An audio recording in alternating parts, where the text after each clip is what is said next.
혹시 이런 경험이 있으셨나요? 아침에 일어나서 똑같은 루틴을 반복하고 하루를 마치며 왜 내 삶은 이렇게 똑같을까? 라는 생각을 해본 적 있으신가요? 많은 사람들이 매일 반복되는 패턴 속에서 살아갑니다.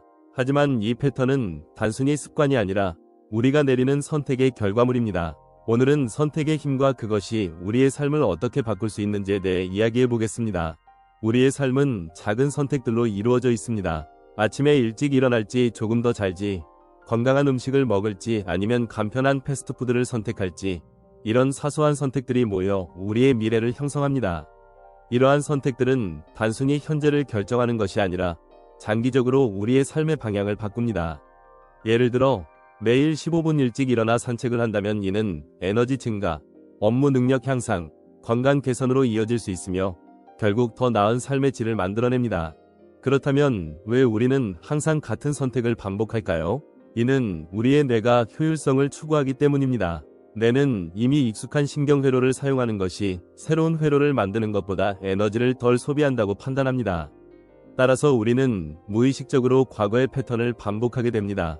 하지만 이 자동화된 패턴에서 벗어나는 것이 가능하며 이를 통해 완전히 새로운 삶을 창조할 수 있습니다.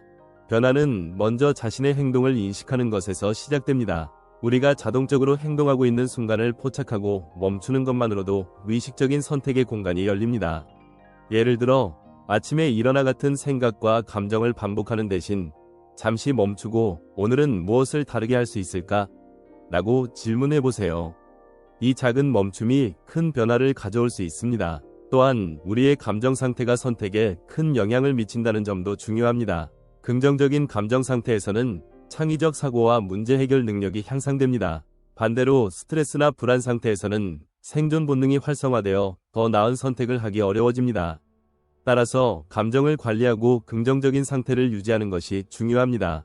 이를 위해 감사일기를 쓰거나 명상을 통해 마음을 안정시키는 방법도 효과적입니다. 선택의 힘은 단순히 개인적인 변화에 그치지 않습니다. 사회적 관계에서도 큰 영향을 미칩니다. 우리가 내리는 결정은 주변 사람들에게도 영향을 미치며 이는 다시 우리의 선택에 영향을 줍니다. 예를 들어 자신의 목표를 주변 사람들에게 공유하면 책임감이 생기고 더 높은 동기를 부여받게 됩니다. 결국 중요한 것은 꾸준함입니다. 큰 결심보다 작은 행동을 매일 반복하는 것이 더 큰 변화를 만듭니다. 예를 들어 매일 한 페이지씩 책을 읽거나 5분 동안 명상을 하는 것은 장기적으로 더 깊고 지속적인 영향을 미칩니다. 이러한 작은 변화들이 모여 우리의 삶 전체를 바꿀 수 있습니다. 마지막으로 장애물과 저항은 변화 과정에서 자연스러운 부분이라는 점을 기억해야 합니다. 변화를 시도할 때마다 불편함이나 두려움이 생길 수 있지만 이는 새로운 신경회로가 형성되고 있다는 신호입니다.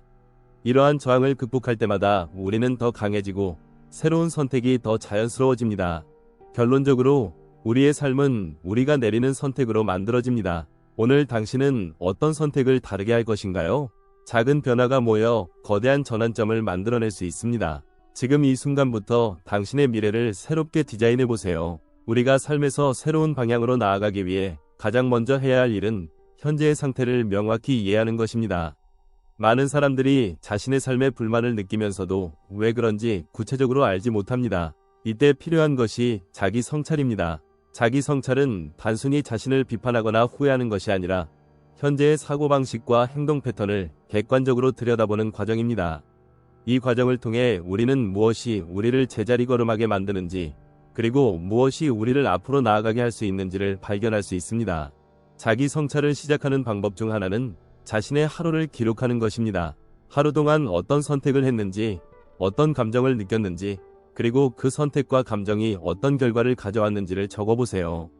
예를 들어 아침에 일어나 휴대폰을 확인한 것이 하루의 생산성에 어떤 영향을 미쳤는지, 혹은 점심시간에 동료와 나눈 대화가 기분에 어떤 변화를 주었는지를 기록해보는 겁니다.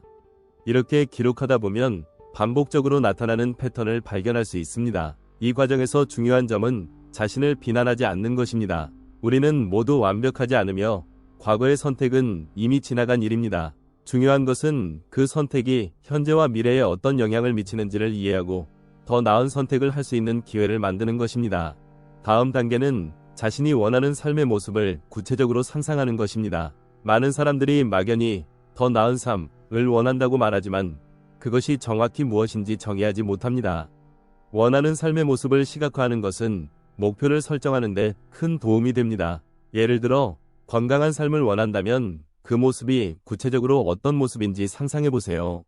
아침에 활기차게 일어나 운동을 하고 균형 잡힌 식사를 하며 스트레스를 잘 관리하는 자신을 떠올릴 수 있습니다. 이처럼 구체적인 이미지를 떠올리면 목표가 더 현실적으로 느껴지고 이를 이루기 위한 동기부여가 강해집니다. 시각화는 단순히 머릿속으로 상상하는 것뿐 아니라 이를 글로 적거나 그림으로 표현하는 것도 포함됩니다. 예를 들어 비전 보드를 만들어 보는 것도 좋은 방법입니다. 자신이 원하는 목표와 그 목표를 이루었을 때의 모습을 사진이나 그림으로 표현해 한눈에 볼 수 있게 만드는 겁니다. 이렇게 하면 매일 시각적으로 목표를 상기할 수 있어 행동으로 옮길 가능성이 높아집니다. 변화를 이루기 위해 또 하나 중요한 요소는 환경입니다. 우리의 선택은 주변 환경의 영향을 크게 받습니다. 예를 들어 집안 곳곳에 간식이 놓여 있다면 건강한 식습관을 유지하기 어려울 수 있고, 주변 사람들이 부정적인 이야기를 자주 한다면 긍정적인 마음가짐을 유지하기 힘들어질 수 있습니다. 따라서 변화를 원한다면 먼저 자신의 환경부터 점검해 보세요. 환경을 바꾸는 것은 거창한 일이 아닙니다. 예를 들어 운동 습관을 기르고 싶다면 운동복과 운동화를 눈에 잘 띄는 곳에 두거나, 책 읽는 습관을 만들고 싶다면 책을 침대 옆이나 자주 앉는 소파 근처에 두는 식으로 작은 변화를 줄 수 있습니다. 이런 환경적 변화는 우리가 더 쉽게 새로운 행동을 시작하고 지속할 수 있도록 도와줍니다. 또한 주변 사람들과의 관계도 중요한 역할을 합니다. 긍정적이고 지지적인 사람들과 함께하면 변화 과정에서 더 큰 동기와 용기를 얻을 수 있습니다. 반대로 부정적이고 비판적인 사람들과 함께 있다면 변화하려는 노력이 좌절될 가능성이 높습니다. 따라서 자신의 삶에서 중요한 사람들과의 관계를 돌아보고 필요한 경우 새로운 관계를 형성하거나 기존 관계를 조정하는 것도 고려해 볼 필요가 있습니다. 마지막으로 말씀드리고 싶은 것은 인내심과 자기 믿음입니다. 변화는 단기간에 이루어지지 않습니다. 처음에는 작은 성공과 실패가 반복될 수 있지만 꾸준히 노력하다 보면 점차 새로운 습관과 사고방식이 자리 잡게 됩니다. 이 과정에서 중요한 것은 자신을 믿고 포기하지 않는 것입니다. 우리는 모두 변화할 수 있는 능력을 가지고 있습니다. 지금 이 순간부터라도 조금씩 다른 선택을 해보세요. 그 작은 선택들이 쌓여 결국에는 당신이 꿈꾸던 삶으로 이어질 것입니다. 변화의 과정에서 종종 마주하게 되는 또 하나의 중요한 요소는 자기 정체성입니다. 우리는 자신을 어떻게 정의하느냐에 따라 행동이 달라집니다. 예를 들어 나는 게으른 사람이야 라고 스스로를 규정하면 그 정체성에 맞는 행동을 하게 될 가능성이 높습니다. 반면 나는 꾸준히 노력하는 사람이야 라고 정의하면 조금 더 의욕적으로 행동하려는 자신을 발견할 수 있습니다. 그렇기 때문에 변화의 시작점은 바로 자신에 대한 정의를 새롭게 쓰는 것에서 출발합니다. 자기 정체성을 재정의하는 데 도움이 되는 방법 중 하나는 긍정적인 자기 대화를 연습하는 것입니다. 우리는 종종 무의식적으로 스스로를 비판하거나 부정적인 말을 반복합니다. 예를 들어 나는 항상 실패해, 혹은 나는 이걸 못 해낼 거야 같은 말들이 그렇죠.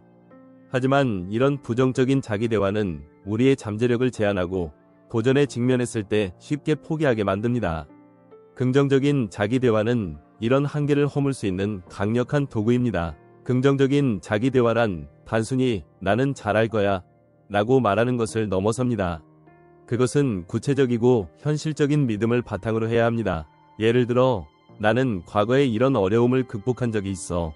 이번에도 해낼 수 있을 거야 라는 식으로 스스로에게 근거 있는 확신을 심어주는 겁니다. 이런 대화를 지속적으로 연습하면 점차 자신감이 생기고 새로운 도전을 받아들이는데 두려움이 줄어들게 됩니다. 또한 변화 과정에서 중요한 것은 작은 성공 경험을 쌓는 것입니다. 사람들은 종종 너무 큰 목표를 설정하고 그것을 이루지 못했을 때 좌절감을 느끼곤 합니다. 하지만 작은 성공 경험은 우리에게 동기부여와 자신감을 제공합니다. 예를 들어 하루에 10분만 운동하기로 결심하고 그것을 성공적으로 해냈다면 그 성취감이 더 큰 목표로 나아갈 수 있는 발판이 됩니다. 작은 성공 경험을 쌓기 위해서는 목표를 구체적이고 실현 가능한 단계로 나누는 것이 중요합니다. 예를 들어 건강한 식습관을 기르고 싶다면 매일 건강하게 먹어야지 라는 모호한 목표 대신 이번 주에는 하루에 한 끼씩 채소를 더 많이 먹어볼 거야 처럼 구체적이고 측정 가능한 목표를 세우는 겁니다. 이렇게 하면 목표가 더 명확해지고 이를 달성했을 때 성취감을 느끼기가 쉬워집니다. 또 한 가지 중요한 점은 실패를 바라보는 관점을 바꾸는 것입니다. 우리는 종종 실패를 부정적으로 보지만 사실 실패는 성장의 필수적인 과정입니다. 실패는 우리가 무엇을 개선해야 하는지를 알려주는 귀중한 피드백입니다. 따라서 실패를 두려워하기보다는 그것을 학습의 기회로 받아들이는 태도를 가지는 것이 중요합니다. 예를 들어 어떤 새로운 습관을 시도했는데 며칠 만에 포기했다면 왜 그렇게 되었는지를 분석해보세요. 그 습관이 너무 어렵게 설정되었는지 아니면 환경적인 요인이 방해가 되었는지 파악하고 이를 바탕으로 새로운 전략을 세워보세요. 이렇게 실패해서 배우고 다시 시도하는 과정을 반복하다 보면 점차 더 나은 결과를 얻게 될 것입니다. 변화의 여정에서 또 하나 기억해야 할 것은 현재에 집중하는 것입니다. 우리는 종종 과거의 실수나 미래에 대한 불안에 사로잡혀 현재를 놓치곤 합니다. 하지만 진정한 변화는 지금 이 순간에서 시작됩니다. 지금 이 순간 내가 할 수 있는 가장 작은 행동이 무엇인지 생각해보고 그것부터 시작하세요. 예를 들어 지금 이 영상을 보고 있는 순간에도 작은 결정을 내릴 수 있습니다. 오늘 하루 동안 어떤 한 가지 행동만이라도 다르게 해보겠다고 결심해보세요. 그것이 단순히 물 한 잔 더 마시는 것일 수도 있고 잠자리에 들기 전에 휴대폰 대신 책 한 페이지를 읽는 것일 수도 있습니다. 중요한 것은 지금 이 순간 당신이 내리는 선택이 미래의 당신에게 어떤 영향을 미칠지를 인식하는 겁니다. 마지막으로 강조하고 싶은 것은 변화가 반드시 혼자서만 이루어져야 하는 것은 아니라는 점입니다. 우리는 사회적 존재이며 다른 사람들과 연결될 때 더 큰 힘을 발휘할 수 있습니다. 주변 사람들에게 자신의 목표와 계획을 공유하고 도움을 요청하세요. 때로는 단순히 누군가와 이야기를 나누는 것만으로도 큰 위안을 얻고 동기를 되찾을 수 있습니다. 변화의 과정은 쉽지 않을 수 있지만 그 길은 분명히 가치가 있습니다. 당신이 지금 이 순간 내리는 작은 결정 하나가 앞으로의 삶 전체를 바꿀 수 있다는 사실을 기억하세요. 그리고 그 여정을 시작하는 데 필요한 모든 힘과 자원은 이미 당신 안에 존재합니다. 이제 선택은 당신에게 달려 있습니다.